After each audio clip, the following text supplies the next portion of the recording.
부동산 매입, 터 보기, 부지 확립, 이 경영관리본부장님의 이 능력. 안녕하세요. 네, 이제 오늘 사립을 준비한 마지막 시간입니다. 네, 드디어 마지막 시간이 오네요. 네, 아직 해주실 말씀이 많을 것 같은데 오늘 이제 사립을의 마지막 시간인데요. 지난 시간에 우리 내왔다의 출가, 그러니까 사립을 존재의 막내 동생 분이셨던 내왔다 출가 이야기를 했었는데요. 오늘은 이제 어떤 이야기를 들려주실 건가요? 사립을 존재의 이제 이 경영관리본부장님으로서의 업적 이야기를 좀 해보려고 합니다. 어떤 업적이 있나요? 지금까지 이제 개인사를 조금 말씀드렸다면 이제 업적 이야기를 할 때가 되지 않았나 싶은데요. 사립을 존재의 가장 큰 업적이라고 제가 생각하는 것은 이 기원정사에 기원정사 건립할 때 이제 총감독 역할을 했다는 것입니다. 제가 또 기원정사 이렇게 했을 때 총감독에 또 여기에 이렇게 딱 방점을 찍으시는 걸 또 여기서 감동. 왜냐면 그냥 저 같은 사람들은 기원정사도 그렇지, 그렇지. 그리고 뭐 총감독 여기도 또 등장하시네? 라고 하고 넘어가지. 이게 어떤 사건이라고 생각하지 않거든요. 근데 어떤 일이 있었나요?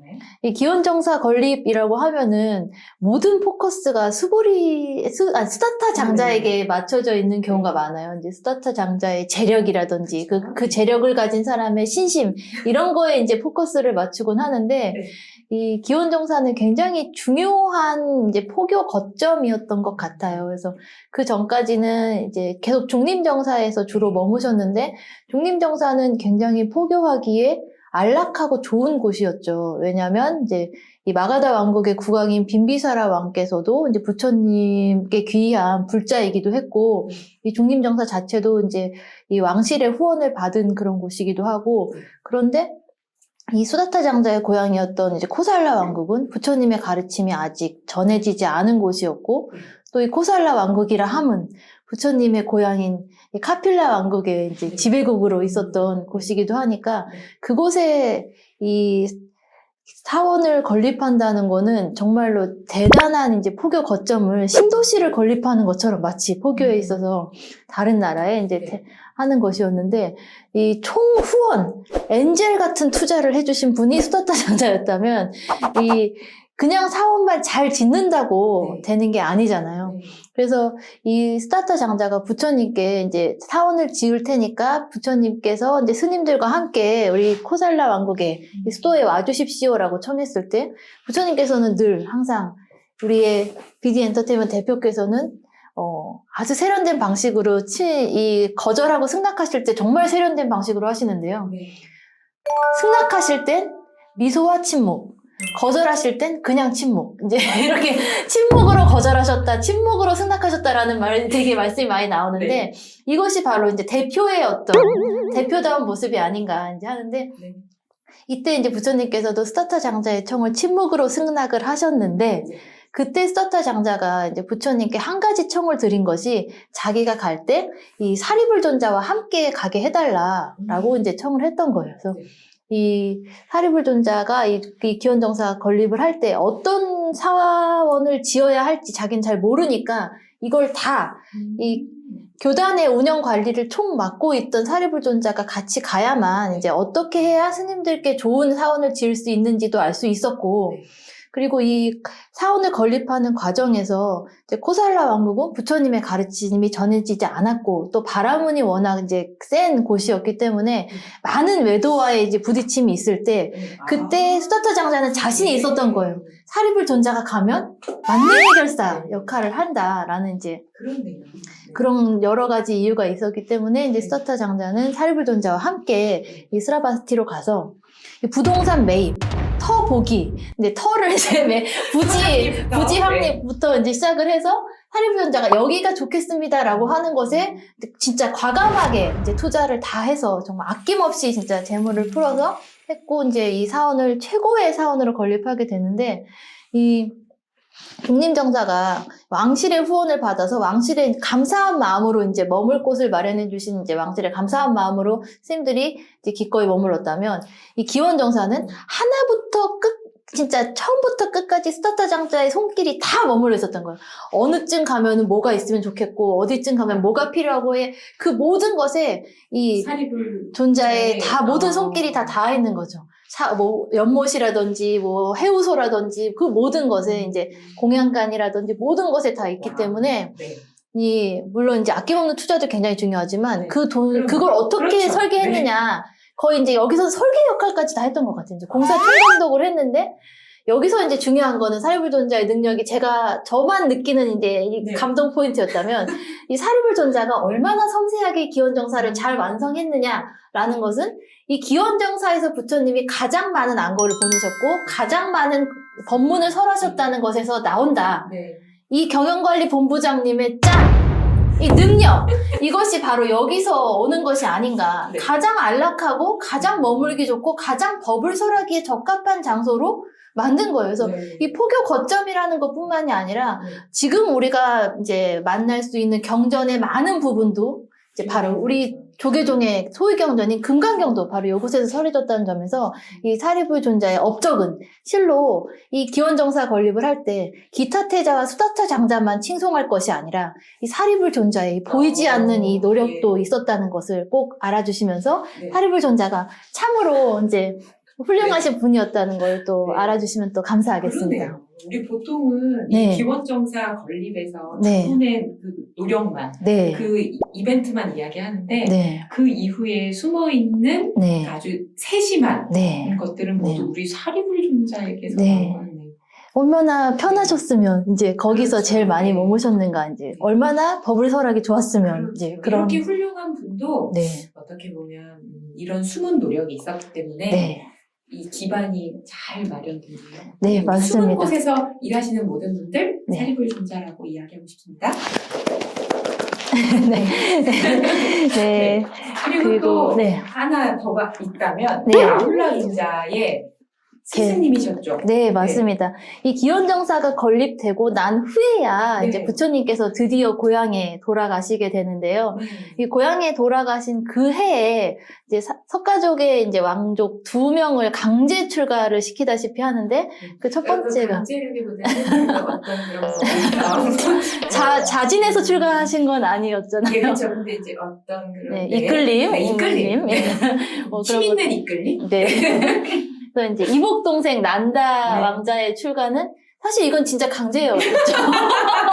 그래서 왜냐하면 한창 신혼 첫날에 네. 내 바루를 들고 따라오라고 한 다음에 이제 그 자리에서 이제 못 돌아가게 한 경우였으니까 네.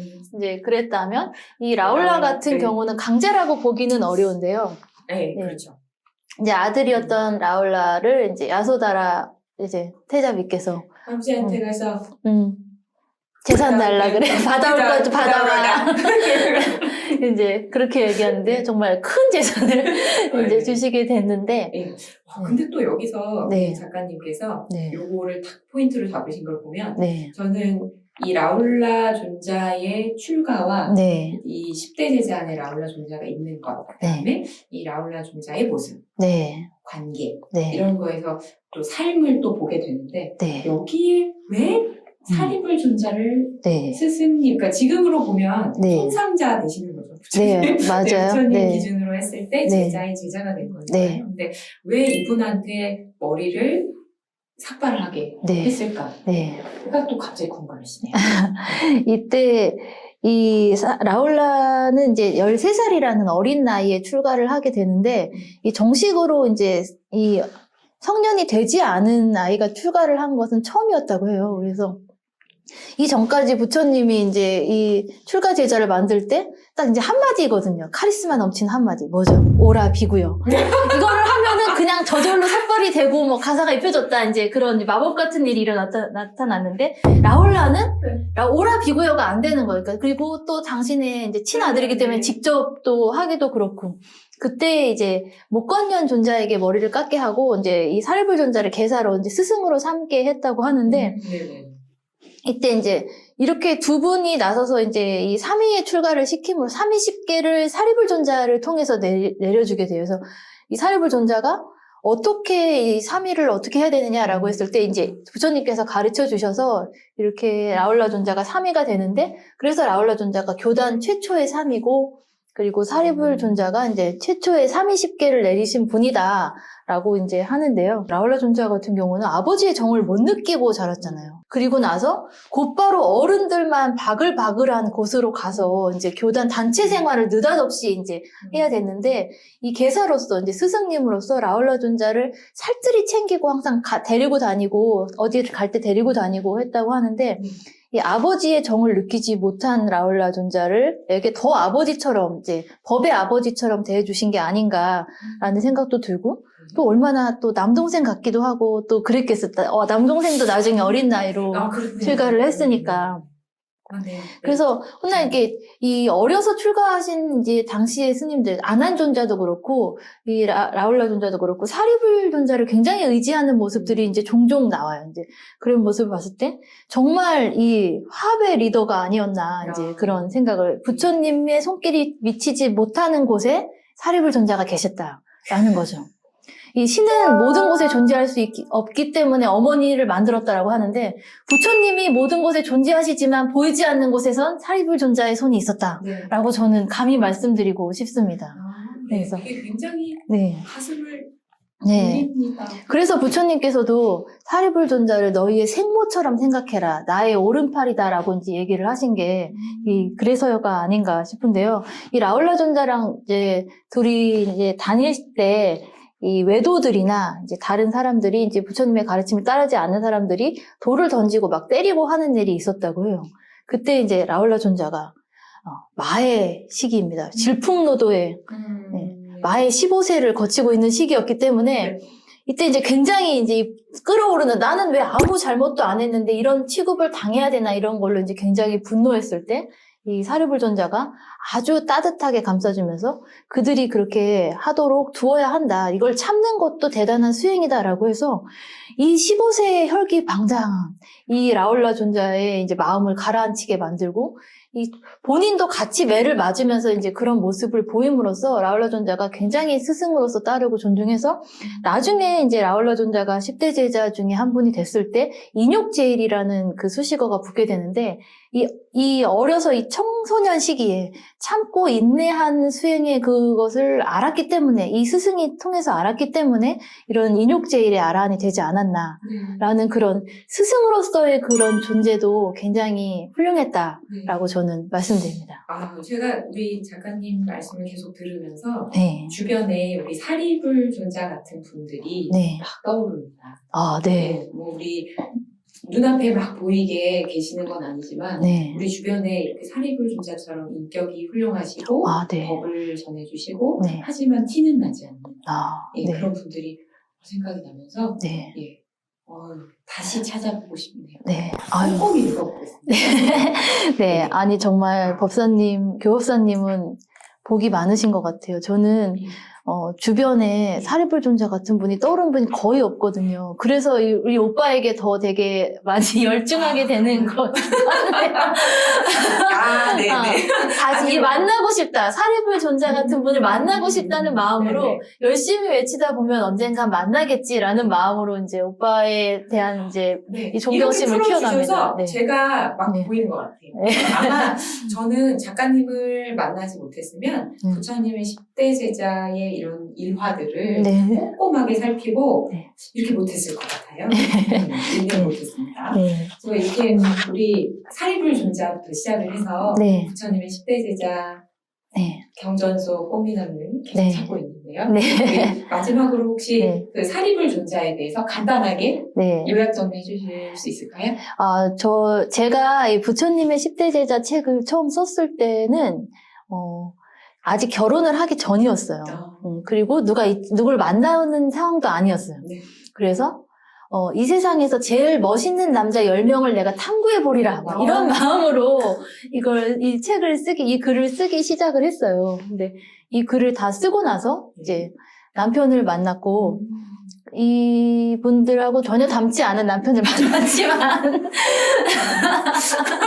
닮은 점을 지금도 계속 찾아보려고 하고 있습니다. 인생은 길고 찾아보려고 하는데 그래서 그래도 이 멋진 남자, 훌륭한 분에 대한 이 보는 눈이 생겼다라는 것에 대한 자부심은 있어요. 나는 부처님의 제자 중에 가장 훌륭하고 멋진 분을 내가 안다라는 그 즐거움이, 알아가는 즐거움이 굉장히 컸던 것 같아요. 이제 그때 썼고, 그 다음에 이 책이 나온 거는 이제 아기를 임신했을 때, 임신 초기에 이제 이 책을 내게 됐는데, 그때도 너무나 이제 행복하고 즐거운 마음으로 이 책을 이제 다시 내게 되면서 글을 모아서 내고 정리하면서 굉장히 행복했던 것 같아요. 그래서 우리 작가님 아드님의 호미남이시고 아닙니다.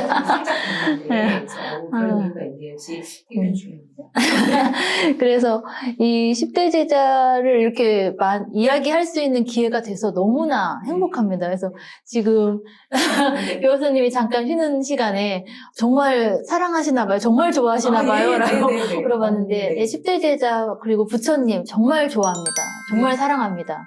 그리고 앞으로도 계속 사랑할 수 있는 남자들이어서 너무 좋습니다.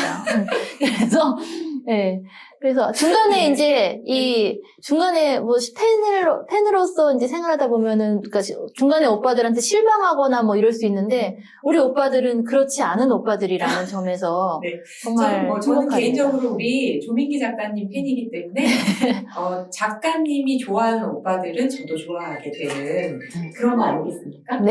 그러니까 저도 이제 이 이름이 뭐라고 할까? 펜질이라고 합니다. 펜질을 따라서 사리불 존자를 시작으로 해서 다음 편은 누굴까요? 다음 편도 기대해 주셨으면 좋겠습니다. 또 이걸 보시는 분들 모두 내가 정말 최고의 팬이다라는 마음으로 이제 부처님뿐만이 아니라 이제 이 불교 자체를 좀 더 많이 BD 엔터테인먼트 자체를 더 행복하게 좋아하실 수 있는 그런 시간이 됐으면 좋겠습니다. 네, 감사합니다. 감사합니다.